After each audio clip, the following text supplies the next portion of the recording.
perekonomian di masa pandemi ini kita nggak bisa pungkirin memang down ya semuanya. Artinya yang tadinya pasien-pasien saya banyak untuk ke klinik, pasti mereka akan berpikir 2 kali untuk datang ke mall, apalagi dengan skala atributnya yang harus divaksin, harus ada peduli lindungi, yang pasti membuat mereka untuk berpikir lagi. Tapi sekarang ini menjelang 2-3 bulan setelah new normal, itu saya melihat udah mulai kembali normal, dan kembali pasien-pasien pun sudah terbiasa dengan atribut-atribut yang diharuskan pada saat masuk ke mall. Jadi hampir menuju ke normal gitu kalau untuk sekarang ini.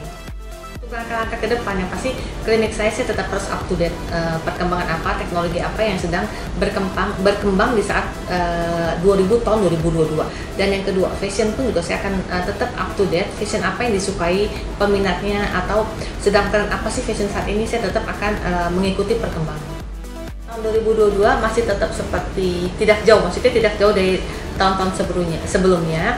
Tetap wanita atau yang pencinta ke klinik pasti tetap mau mulus mukanya dan tidak ada kerutan, artinya harus tetap botox tetap berjalan, dan muka tirus pun masih tren, artinya tetap tarik benang pun masih oke, dan lebih ke arah natural, artinya tidak mau yang ekstrim. Jadi lebih kembali tetap treatment tapi tanpa bengkak, dan tanpa kelihatan, tetap back to nature tapi tetap sebenarnya perawatan gitu. Tahun 2022 saya melihat dulu fashion itu tetap menjadi tren yang lebih simple tapi tetap menonjolkan keseksian gitu. Itu sih akan saya tampilkan tahun 2022. Saya kan sudah tahun 2021 saya sudah beberapa kali ikut acara fashion show. Pada satu bulan yang lalu saya fashion show pada saat birthday party. Tema di saat itu namanya juga party. Jadi saya gaun-gaunnya pun juga party. Artinya saya menggunakan gaun-gaun yang unik-unik yang party. Jadi saya pengen orang yang memakai baju saya itu kayaknya merasa nyaman dan merasa oh nggak mungkin bisa ada 2 orang yang memakai, karena saya memang bikinnya unik dan kayaknya tidak pasaran lah gitu. Dan untuk yang kedua, saya bikin party juga fashion show di tempat teman saya ulang tahun. Itu nuansanya putih karena sih disesuaikan dengan dress code mereka putih. Jadi saya bikin serba putih. Jadi saya nggak mau fashion show saya itu asal-asalan. Saya pengen benar-benar orang panggil saya fashion show, saya benar-benar pengen yang memberikan kepuasan kepada orang yang memanggil saya. Jadi saya benar-benar perfect lah, berusaha perfect gitu. Untuk tren-tren tahun 2022 kita lihat dulu ya. Mungkin saya juga akan sebentar lagi akan melakukan baju-baju nuansa Imlek, mungkin Chongsam. Dan Ramadan pasti pakai baju Ramadan. Jadi tergantung permintaan. Manusia itu harus bermimpi. Kenapa?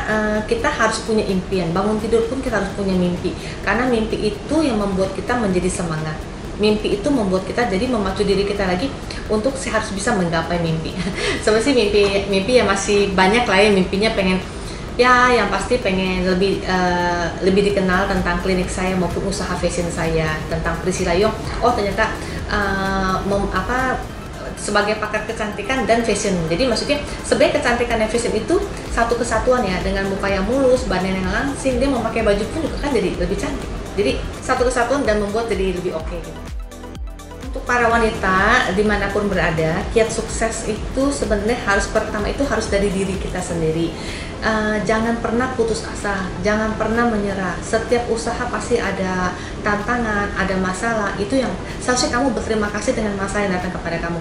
Dengan datangnya masalah berarti kamu berpikir untuk menyelesaikan masalah itu bagaimana. Jadi tetap semangat, jangan menyerah.